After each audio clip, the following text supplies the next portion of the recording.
आत्महत्या को परिभाषित करते हुए दुर्खिम लिखते हैं, आत्महत्या शब्द मृत्यु की उन समस्त घटनाओं के लिए प्रयुक्त किया जाता है जो स्वयं मरने वाले की सकारात्मक या नकारात्मक क्रिया का प्रत्यक्ष या अप्रत्यक्ष परिणाम होती है, जिसके भावी परिणाम मृत्यु को वह जानता है।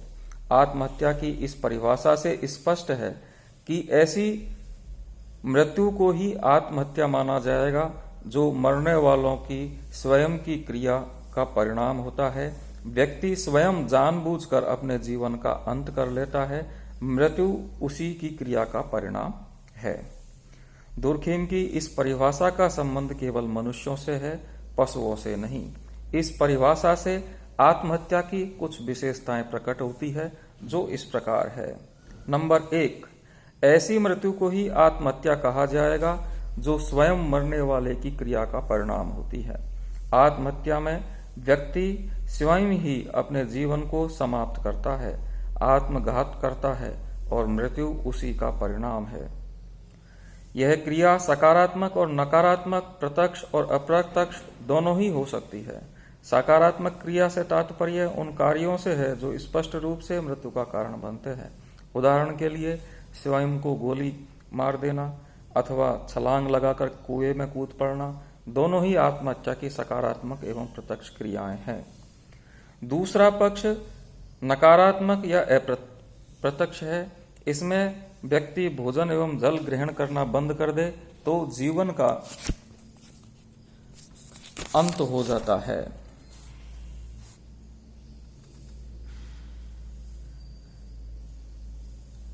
इस प्रकार की नकारात्मक एवं अप्रत्यक्ष गतिविधि भी व्यक्ति को मृत्यु के मुंह में धकेल देती है।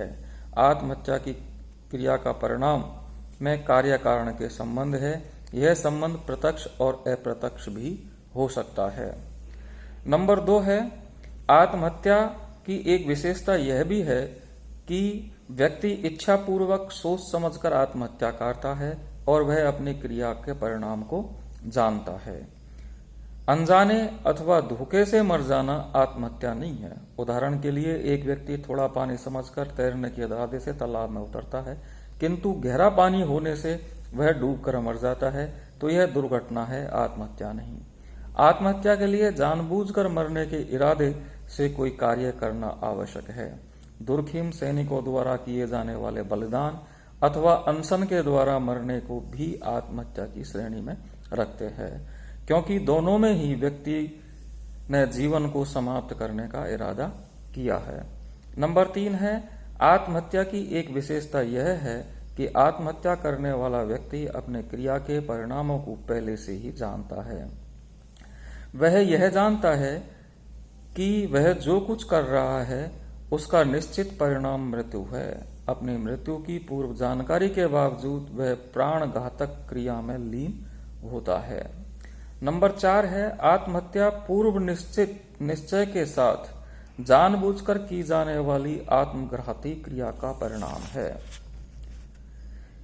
इस अर्थ में यह एक व्यक्तिगत मामला है, किंतु दुर्खिम ने आत्महत्या को एक सामाजिक तथ्य के रूप में प्रकट किया है।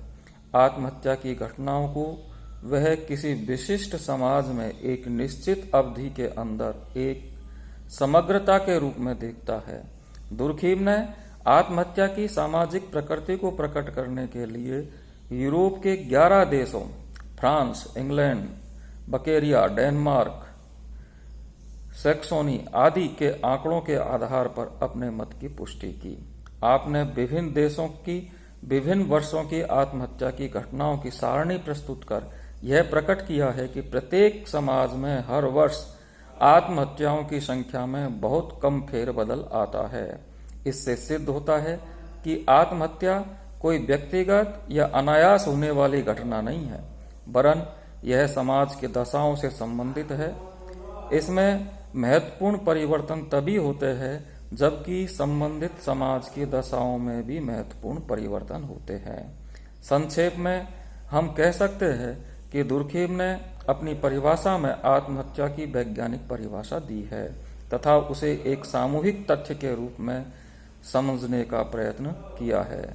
किसी विशिष्ट व्यक्ति द्वारा की गई आत्महत्या एक मनोवैज्ञानिक तथ्य है, किंतु जब संपूर्ण समूह में होने वाली आत्महत्याओं की वार्षिक घटनाओं की स्थिर प्रकृति की व्याख्या की जाती है तो यह एक सामाजिक तथ्य है।